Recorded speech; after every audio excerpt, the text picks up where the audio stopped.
अच्छा, ऑर्डर के हमारे पास कुछ बुनियादी टाइप्स रिएक्शन जितने भी हमारे पास केमिस्ट्री में है तो ऑर्डर के लिहाज से हम इन्हें क्लासिफाई कर सकते हैं। तो पहले ऐसे रिएक्शन जो फर्स्ट ऑर्डर को फॉलो करते हैं, ऐसे रिएक्शंस को फर्स्ट ऑर्डर रिएक्शन कहते हैं। लेकिन बजाते खुद फर्स्ट ऑर्डर क्या है?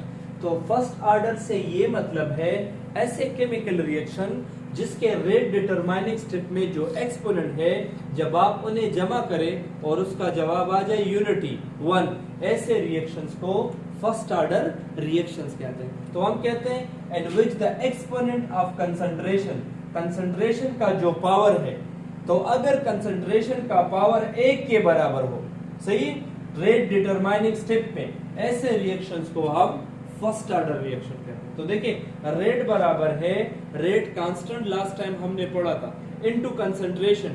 लेकिन अगर कंसंट्रेशन के ऊपर एक्सपोनेंट 1 के बराबर है, इसका मतलब ये है इस रिएक्शन का ऑर्डर 1 है। किस तरह से? अब देखिए ये एक ब्रोमीन मॉलिक्यूल है, इसको जब आप हीट देते हैं या लाइट देते हैं और इसको डिकम्पोज करते हैं और आप इसकी ऑर्डर मालूम करना चाहते हैं कि इसकी ऑर्डर क्या है, तो तरीका क्या है?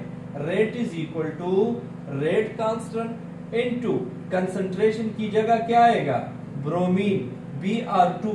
और आप देखिए इसका कोएफिशिएंट क्या है? इसका कोएफिशिएंट 1 है, तो इसके ऊपर पावर क्या आएगा?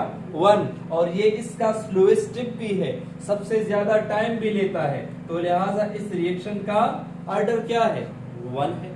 और इससे पहले मैंने आपसे क्वेश्चन किया था, ऐसे कौन सा रिएक्शन है जिसमें ऑर्डर और मॉलिक्यूलरिटी जो है आपके पास इक्वल हो भी सकते हैं और इक्वल नहीं भी हो सकते? तो ऐसे फर्स्ट ऑर्डर रिएक्शन है नेचर में जिसमें उनकी मॉलिक्यूलरिटी और उसका ऑर्डर इक्वल है, मगर ये सब पे लागू नहीं होता। नेक्स्ट आपके पास है सेकंड ऑर्डर रिएक्शन। तो सेकंड ऑर्डर रिएक्शन वो है जहां पे इस कंसंट्रेशन का जो एक्सपोनेंट है वो 1 के बजाय 2 हो, तो ऐसे रिएक्शंस को सेकंड ऑर्डर रिएक्शन कहते हैं। मगर इसमें दो केसेस हैं। यहाँ देखिए इसमें ऐसे भी हो सकता है कि दो सिंगल रिएक्टेंट आपस में रिएक्ट करके प्रोडक्ट बनाते हैं। जिस तरह हाइड्रोजन और आयोडीन है, आपस में मिलके ये प्रोडक्ट बनाते हैं। तो देखिए ऑर्डर मालूम करते हैं। So order is equal to, अब rate is equal to K into concentration of hydrogen और कंसंट्रेशन ऑफ आयोडीन, और इसका कोएफिशिएंट क्या है? 1, और इसका भी कोएफिशिएंट क्या है? 1।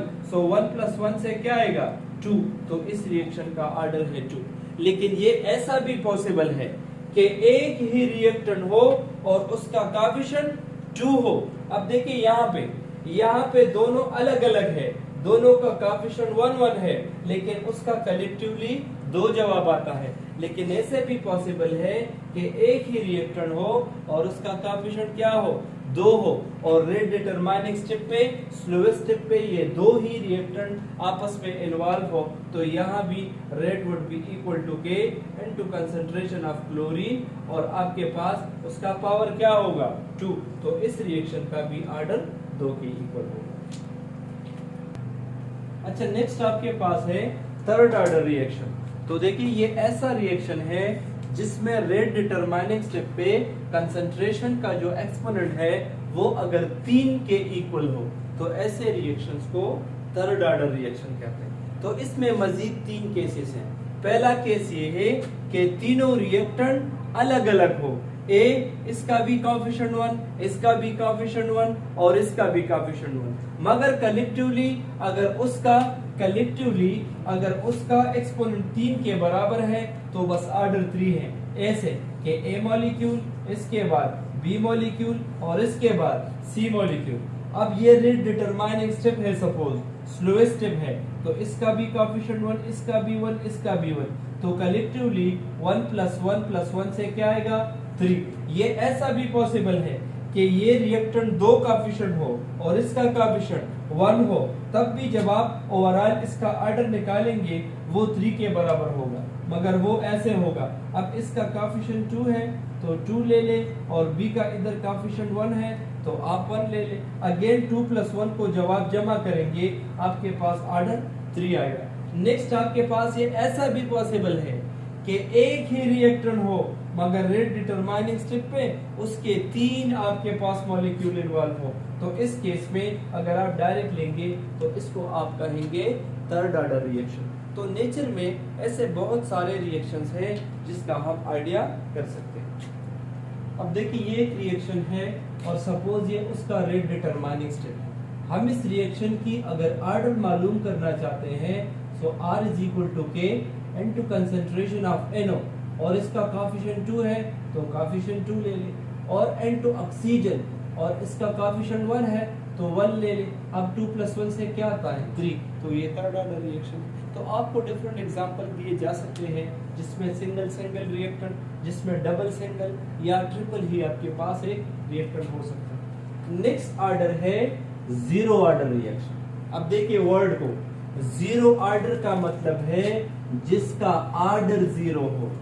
मैंने इससे पहले बताया था कि ऑर्डर 1 भी हो सकता है, 2 भी हो सकता है, 3 भी हो सकता है और 0 भी पॉसिबल है। तो अब वो बात आ गई है।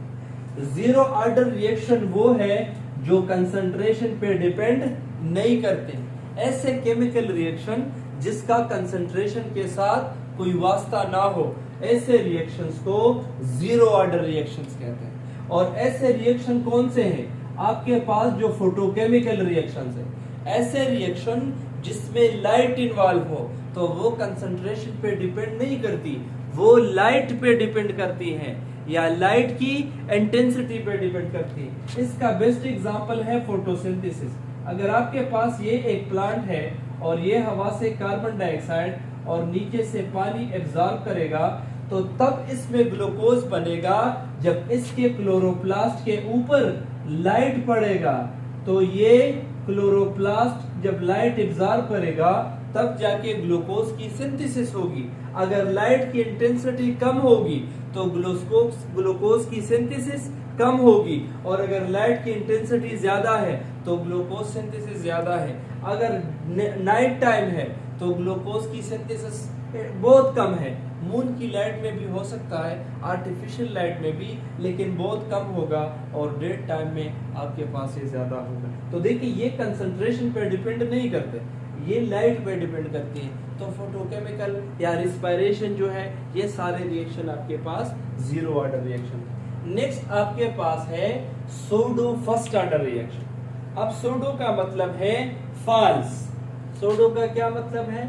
फॉल्स। तो देखिए सूडो फर्स्ट ऑर्डर के ये ऐसा रिएक्शन होगा जिसका ऑर्डर आपको कोई और नजर आएगा, मगर हकीकत में वो फर्स्ट ऑर्डर कहलाया जाएगा। यानी ये आपको कोई और ऑर्डर नजर आएगा मगर हकीकत में वो फर्स्ट ऑर्डर ही होगा। तो ऐसे रिएक्शन को सूडो फर्स्ट ऑर्डर रिएक्शन कहते हैं। तो मैंने डिफाइन किया है which appear to be other, ये आपको दूसरा नजर आएगा मगर हकीकत ये फर्स्ट ऑर्डर होगा। अब ये ऐसे कौन से रिएक्शंस हैं, आप टेस्ट में इसकी तलाश कैसे करोगे? तो ऐसे रिएक्शन जिसमें ये जिक्र हो कि solvent is an excess amount, ऐसे रिएक्शन जिसमें सॉल्वेंट ज्यादा लिया जाए। आप क्या करें, अभी आपको समझ आ जाएगा।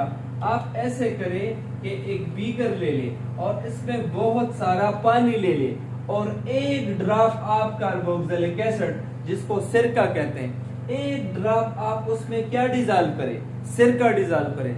तो सॉल्वेंट का मिकदार काफी ज्यादा है, सॉल्वेंट एक्सेस में है। तो ऐसे रिएक्शन जिनमें सॉल्वेंट एक्सेस में हो, यहाँ पानी एज अ सॉल्वेंट काम करता है, तो जो चीज एक्सेस में है आपने इसको इग्नोर करना है। जनरली अगर आप इसका ऑर्डर निकालेंगे तो rate is equal to K into concentration of this one into concentration of this one. अब इसका कोएफिशिएंट क्या है? 1, और इसका कोएफिशिएंट क्या है? 1। अब ये आपको सेकंड ऑर्डर रिएक्शन नजर आ रहा है मगर ये सेकंड ऑर्डर नहीं है क्योंकि पानी एक्सिस में है। तो जो चीज एक्सिस में है इसको आप इग्नोर करें, इसको आप निग्लेक्ट करें। तो देखिए ये क्या बन जाएगा? Rate would be equal to K, और K की बजाय डायरेक्ट सिर्फ इस कार्बोक्सिलिक एसिड का मिकदार, और चूंकि इसका कोएफिशिएंट क्या है? 1, तो ये फर्स्ट ऑर्डर होगा। तो इसमें सॉल्वेंट जो एक्सेस में होता है उसे इग्नोर किया जाता है। अच्छा, लास्ट वन जो है इसको कहते हैं फ्रैक्शनल आर्डर। तो फ्रैक्शनल आर्डर से मुराद ये है ऐसे रिएक्शन जिनका आर्डर डेसिमल में हो, फ्रैक्शन में हो। अब देखें ये रिएक्शन देखें, इस ऑर्गेनिक कंपाउंड का नाम है एसेटल्डिहाइड, ये ऐसे नहीं है ऐसे, इस कंपाउंड का नाम है एसेटल्डिहाइड। अब देखिए ये ऐसा कंपाउंड है, आपको इसका स्ट्रक्चर याद करने की जरूरत नहीं है, लेकिन जस्ट आपके इंफॉर्मेशन के लिए सिर्फ, ठीक है। अब जब आप इसकी पैरालिसिस करते हैं, आप जब इसकी पैरालिसिस करें, इसकी बर्निंग करें, तो इसका जो ओवरऑल कंसंट्रेशन का एक्सपोनेंट है वो बनता है 3/2। अब चूंकि ये रेट डिटरमाइनिंग स्टेप पे 3/2 है, तो जब आप 3/2 पे डिवाइड करें तो चूंकि ये फ्रैक्शन में है तो ये डेसिमल में कन्वर्ट हो जाएगा। तो ऐसे रिएक्शन जिनके आर्डर आपको फ्रैक्शन में या डेसिमल में मिलते हो, इसे फ्रैक्शनल आर्डर रिएक्शन कहते हैं। अब इसको कंक्लूड करते हैं।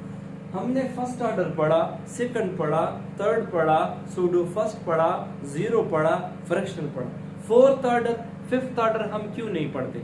तो कायनात में जितने भी रिएक्शंस हैं वो ज्यादातर थर्ड ऑर्डर तक कंप्लीट हो जाते हैं, तो इसलिए ज्यादातर हम थर्ड ऑर्डर तक ही सारे ऑर्डर को पढ़ते हैं।